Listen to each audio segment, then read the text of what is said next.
Verse 6 is calling that generation of Jews there in Isaiah's day, he's calling them to see all the prophecies that had already come to pass in their day.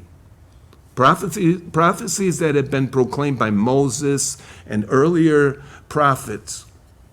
God appeals to his people to know his word so as to recognize the truth of what is taking place at any given time in history instead of just following the course of the world. That is the advantage of knowing God's prophetic word, and why we study it like this, specifically taking this night of the week to study prophecy such as this on Friday nights. Because how else are you going to make sense of the world in its present state? I can't even imagine if I did not know these things. The Bible says the days are going to come when they're going to call evil good and they're going to call good evil. We're living in those days.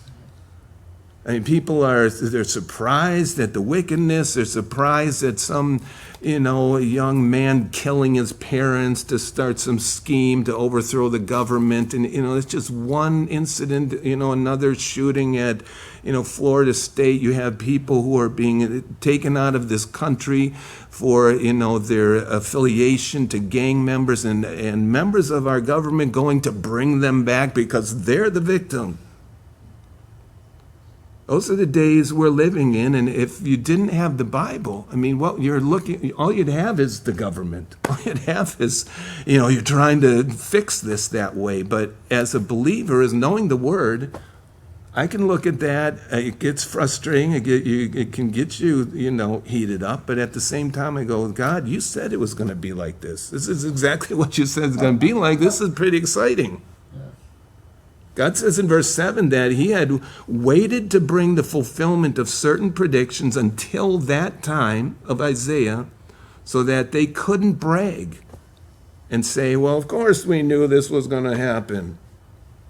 God's prophetic timing is perfect for his people's sake.